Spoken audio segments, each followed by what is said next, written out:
बिस्मिल्लाहिर्रहमानिर्रहीम। अस्सलाम वालेकुम। मैं ज़की अब्बास हूँ। नाज़रीन, आज 15 मई है, जुमेरात का दिन है। और वो पंजाबी की कहावत है ना कि पराई पीड़ ते कंध च तीर की जाने लोग पे खाना। मतलब जिसका दर्द होता है ये वही महसूस कर सकता है। अगर पराया दर्द हो या फिर दीवार में आप तीर दे मारे, कोई फर्क नहीं पड़ता, आपको मालूम ही नहीं होता।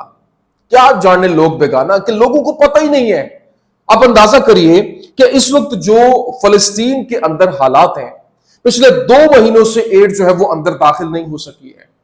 मुकम्मल तौर पर वहां पर जो है वो खुराक और अशियाए खोरोनोश अंदर लेकर जाना मना है। वो कॉरिडोर बंद है। जो इमदादी सामान के ट्रक्स हैं वो कॉरिडोर के बाहर खड़े हैं। लेकिन इस वक्त जिस तरीके से फलस्तीन का सौदा किया गया है, और ये करने वाला भी कोई और नहीं बल्कि अरब ही है, क्योंकि अरबों की जानिब से हमेशा से धोखेबाजी की गई है और गद्दारी के तो केसेस खुल खुल के सामने आए हैं। अभी भी आप देखिए कि अरबों डॉलर्स की अमेरिका के ऊपर बारिश हो गई है, और वहां पर जो भूख का नंगा नाच है, वहां पर जो अफलास है, वहां पर जो पानी की बूंद बूंद को जो फलस्तीनी वो तरस रहे हैं, वो जो इंफ्रास्ट्रक्चर है वो मलिया मेट हो चुका, मलबे का ढेर बन चुका है। लेकिन इसके बावजूद वो अपनी लड़ाई खुद लड़ रहे हैं और यहां पर जश्न मनाए जा रहे हैं। तो किस तरीके से ये जो अरब हुक्मरान है, ये जो उम्मत मुसलमा, नाब नहाद उम्मत मुसलमा कहिए, कि कैसे ये खून बेच रहे हैं।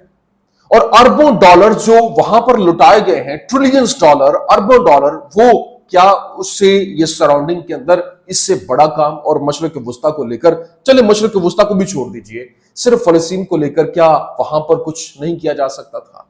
उनकी आजादी के लिए अगर इतना ही कुछ कर लिया तो कुछ ना कुछ तो होना चाहिए था, जो कि वहां पे जो फलस्तीनी मुसलमान हैं उनके लिए, फलस्तीनी लोगों के लिए, अल कुदस के लिए ही आप खड़े हो जाते हैं। ये क्या मामला है, ये आपके सामने रखना। और फिर दूसरी जानिब अभी जो पाकिस्तान और भारत का जो मामला था वो खत्म हुआ, और दूसरी जानिब जो है वो चीन और भारत आमने सामने आ गए। जबकि चीन की जानिब से अरुणाचल प्रदेश के ऊपर कब्जे का ऐलान जो है वो किया गया है, और फिर 89 मकामात के नाम जो है वो तब्दील कर दिए गए हैं। ये क्या मामला है, ये भी तमाम तर डिटेल्स वन बाय वन आपके सामने रखते हैं। अच्छा नाज़रीन, सबसे पहले तो मैं आपको बता दूं, देखें इस वक्त जो सिनेरियो है, आप देखें कि इस वक्त डोनाल्ड ट्रंप जो है वो मशरिक वुस्ता के दौरे पे है। आज वो कतर में मौजूद है, यूएई जाना है, और फिर इस तरह से सरकारी ऐलानात के मुताबिक अभी कतर ने 243.5 बिलियन डॉलर के सौदे के साथ अमेरिका में 1.2 ट्रिलियन डॉलर्स की सरमायाकारी का वादा किया है। सऊदीया ने तकरीबन 283 बिलियन डॉलर्स के मुआहदों के ऊपर दस्तखत किए और 4 सालों के अंदर 600 बिलियन डॉलर्स का वादा किया है। अरब अमारात ने 10 सालों के अंदर 1.4 ट्रिलियन डॉलर्स का वादा किया है। अब कतर का अमेरिका के साथ 200 बिलियन डॉलर का मुआहदा करने के बाद ट्रंप ने कहा कि हम कह सकते हैं कि हमने 3 माह में अमेरिका में 10 ट्रिलियन डॉलर्स की सरमाकारी की है। और मैं सरमाकारी पर कतर के अमीर का शुक्रिया अदा करता हूं, जिससे अमेरिका के अंदर तकरीबन 20 लाख मुलाजमतों के मौके पैदा होंगे। और फिर अरबों के हवाले से वो जाहिर है कि खुशी तो होगी कि अरबों ने इतना पैसा उसके ऊपर लुटाया। अब अमेरिका को माला माल करने के लिए अरब ममालिक में जबरदस्त किस्म का मुकाबला जारी है।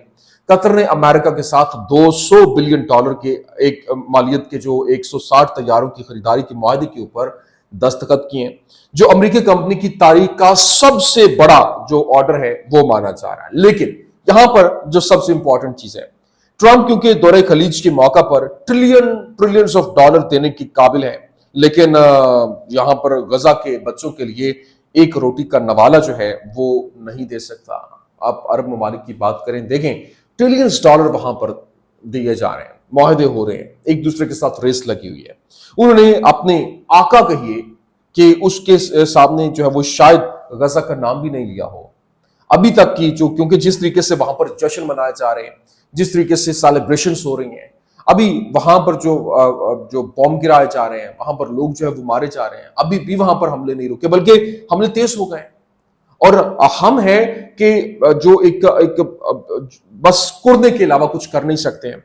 और फिर इतनी बड़ी दौलत से पूरी मशरिक के वुस्ता में इनकलाब आ सकता था, जो कि वहां पर अमेरिका को दिया गया, और वो ये कह रहे कि अमेरिका के अंदर 20 लाख नौकरियां जो है वो पैदा होगी। मगर ये हुक्मरान जो है عرب اور مسلم ممالک پر حکومت کرنے اور ان کا استحصال کرنے کے لیے استعماری ممالک ہی لائے تھے، اور انہوں نے ہمیں غریب کیا، ہمارے ملکوں کی دولت لوٹی اور ہمیں استعمار کے تابع کر دیا۔ آج نہ ہم اور نہ وہ غزہ کی مدد کرنے کے قابل ہیں۔ مطلب وہ اپنے آقاؤں کو تو خوش کر رہے ہیں، لیکن وہ جو ایک اب بلکہ ابھی ویڈیوز وائرل ہو رہی ہیں کہ آپ مکہ مدینہ وہاں پر آپ اسپیسیفک ایریا کو دیکھیں تو وہاں پہ بلڈنگز ہیں جو کہ بہت بڑی بڑی بلڈنگز ہیں، سراؤنڈنگ میں جو حالات ہیں ان کو آشکار کیا گیا ہے۔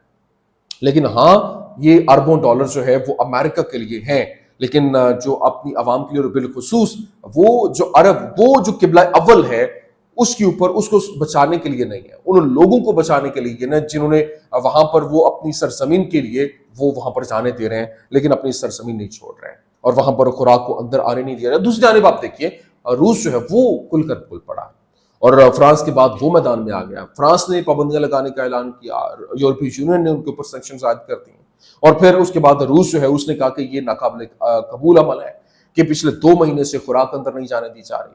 لیکن جو دوسرے ممالک ہیں وہ تو پھر ایک آواز بلند کریں گے جب آپ کے اپنے ہی اس طرح سے آپ کا مقدمہ نہ لڑ پائیں تو دنیا نے باقی کیا کرنا ہے؟ میں نے جو سٹارٹ میں کہا نا کہ پرائی پیڑ سے کندھ چیر کی جانے لوگ پگانا، تو یہ حقیقت ہے۔ لیکن ابھی اسرائیلی صحافی امیت سیگل نے کہا ہے کہ نتن یاہو نے ٹرمپ سے کہا کہ وہ شام پر پابندیاں برقرار رکھیں، لیکن ٹرمپ نے انکار کر دیا اور اس نے پابندیاں اٹھا لیں، اور پابندیاں اٹھانے کے بعد جو شامی صدر نے اسرائیل کو تسلیم کرنے کے حوالے سے، ریکگنائز کرنے کے حوالے سے اس نے یقین دہانی کروائی۔ اب یہ ایک نیا چہرہ ہے۔ اب یہاں پر جو عرب ممالک ہیں انہوں نے اس کو راضی کیا۔ ٹرمپ نے خود کہا، ٹرمپ کی سٹیٹمنٹ ہے کہ جولانی نے یقین دہانی کروائی ہے کہ وہ اسرائیل کو تسلیم کرے گا۔ اب آپ اندازہ کریں کہ کس کے اوپر یقین کریں، یہ تو آپ آپسی تفرقات کو سائڈ پہ کرتے ہیں، حقیقت جو ہے وہ آپ کے سامنے ہے۔ ابھی اسرائیل کے سابق chief of staff reserve general Gadi Eisenkot کی جانب سے کہا گیا کہ جولانی کی ٹرمپ کے ساتھ ملاقات اسرائیل کے لیے ایک ناخوشگوار علامت ہے، بالکل اسی طرح جیسے حماس اور واشنگٹن کے درمیان ہمارے پیٹھ پیچھے براہ راست بات چیت ہوتی ہے۔ تو یہ تو اپنی جگہ پہ۔ ابھی دوسری جانب جو کان عبرانی چینل ہے اس نے رپورٹ کیا، اس نے کہا کہ سرکاری اعداد و شمار سے پتہ چلتا ہے کہ 7 اکتوبر کے بعد جنگ شروع ہونے کے بعد سے غیر ملکی سیاحوں میں تیزی سے کمی، پروازوں کی معطلی اور اربوں معاشی نقصان کے درمیان جو ہے اسرائیلی سیاحت کے شعبے میں غیر معمولی جو ہے وہ کمی آئی ہے۔ وہاں پر وہ ایک یوں کہہ لیں کہ بہت بڑا جھٹکا لگا ہے۔ لیکن ابھی جو اس وقت حالات ہیں وہ کس سے تیزی کے ساتھ بدل رہے ہیں وہ میں نے کہا کہ میں آپ کے سامنے رکھ دوں۔ دوسری جانب اس وقت جو چین اور بھارت ہے وہ آمنے سامنے ہے اور ان کے درمیان ایک جو جنگی حالات پیدا ہوتے، لڑائی جو ہے وہ ہوتی ہوئی دکھائی دے رہی ہے۔ اور آپ اندازہ کریں کہ چینی وزارت خارجہ نے جو اروناچل پردیش ہے اس کے متعدد مقامات کو چینی نام دے دیے ہیں، اور چین اس ریاست کو زنگنان یا پھر جنوبی تبت کہتا ہے، اور اروناچل پردیش صدیوں تک تبت کا حصہ رہا، اور 1914 کے اندر برطانوی ہند نے جو میک موہن لائن کے ذریعے سے اسے جو ہے وہ انڈیا میں شامل کیا، جس کو چین نے کبھی تسلیم نہیں کیا۔ اور چین کا موقف ہے کہ برطانیہ نے تبتی رہنماؤں پر دباؤ ڈال کر یہ علاقہ چین سے الگ کیا، اور اسی ریاست پر چین اور بھارت کے درمیان 1962 کے اندر جنگ بھی ہوئی۔ اب تک مجموعی طور پر 89 مقامات کو چینی نام دیے جا چکے ہیں، اور پھر چین آہستہ آہستہ اروناچل پردیش بھارت سے واپس لیتا جا رہا ہے۔ اگر چین نے فیصلہ کن وار کی تو اروناچل پردیش سمیت 7 جو بھارتی ریاستیں ہیں وہ انڈیا سے الگ ہو سکتی ہیں، اور اس کے اثرات جو ہے وہ جو انڈین آکوپائیڈ کشمیر ہے اس کے اوپر بھی پڑیں گے۔ اس جو معاملے کو دیکھتے ہوئے چین نے 2017 سے اب تک اروناچل پردیش کے 89 علاقوں کی چینی نام رکھے۔ یہ محض علامتی اقدام نہیں بلکہ اس وقت یوں کہہ لیجیے کہ لنگوسٹک آکوپیشن کی ایک حکمت عملی ہے، جس کا مقصد عالمی اور مقامی سطح پر ذہن سازی کرنا کہ یہ علاقے ہمیشہ سے چین کے تھے۔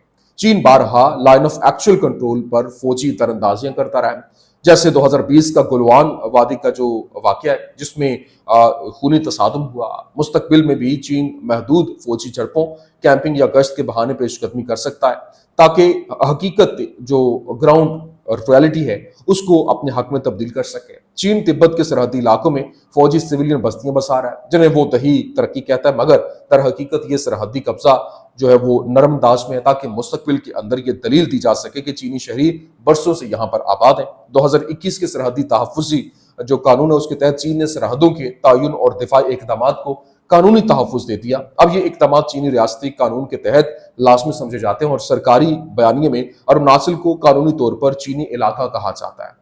अब चीन आलमी मीडिया, सोशल मीडिया और थिंक टैंक्स में ये मुसलसल बयानियां फैला रहा है कि अरुणाचल एक मुतनाज़ नहीं बल्कि जो कब्जा शुदा चीनी इलाका है, और दुनिया भर में तालीमी और तहकीकी इदारों में इस बयानी को फ़रोग़ भी दिया जा रहा है। जबकि चीन इंडो पैसिफिक में भारत के साथ मिलने वाले जो ममालिक हैं जैसे अमेरिका, जापान और ऑस्ट्रेलिया पर दबाव डालने के लिए मुआशी और सिफारती चालें चलता है ताकि वो अरुणाचल मामले पर भारत की हिमायत करें, कम करें। और चीन छोटे हिमालयाई ममालिक जैसे नेपाल और भूटान को बेल्ट एंड रोड इनिशिएटिव के जरिए मुआशी जाल के अंदर फंसाकर भारत के इर्द गिर्द तस्वीराती दायरा बनाना चाहता है ताकि भारत की सिफारती और जोग्राफियाई हैसियत को महदूद कर सके। चीन अरुणाचल प्रदेश जैसे इलाकों पर दावा को साबित सिर्फ बयानबाजी की हद तक नहीं रखेगा बल्कि तारीखी, जोग्राफियाई, कानूनी, फौजी और नफ्सियाती हथकंडों के इम्तजाज से एक तवील जो है वो तवील मायाद जो कब्जा है उसकी तैयारी कर। और ये कब्जा रिवायती जंग से नहीं बल्कि स्लाइडिंग कंट्रोल यानी धीरे धीरे जो है वो तसल्लुत की हिकमत अमली के तहत हो सकता है। और ये चीन का आजमूदा हथियार है, जैसा कि हमने बहिरा जनूबी चीन के अंदर भी देखा। अभी अरुणाचल प्रदेश और कश्मीर बज़ाहिर दो मुख्तलिफ जोग्राफी हिस्से हैं, मगर स्ट्रेटेजिक नुक्ता नजर से दोनों एक दूसरे से गहरा ताल्लुक भी रखते हैं। और खास तौर पर भारत, चीन और पाकिस्तान के जो तस्वीराती मुसल्लस से बनी हुई है, चीन है, भारत है और पाकिस्तान है। और खास तौर पर भारत, चीन और पाकिस्तान के तस्वीराती मुसल्लस को लेकर आप देखें तो अरुणाचल प्रदेश मशरक़ी सरहद पर वाक़ है, जबकि कश्मीर जो है वो मगरबी सरहद पर है। और यही दोनों मुहाज़ भारत की जो कौमी सलामती के अहम तरीन निकात हैं। अगर चीन अरुणाचल प्रदेश के ऊपर अमली तौर पर अपना तसल्लुत जमा लेता है तो इसका असर न सिर्फ भारत के मशरक़ी दिफाई तवाज़ुन पर पड़ेगा बल्कि कश्मीर के हवाले से भारत का जो सिफारती मौक़िफ़ है वो भी कमज़ोर पड़ सकता है और पड़ जाएगा।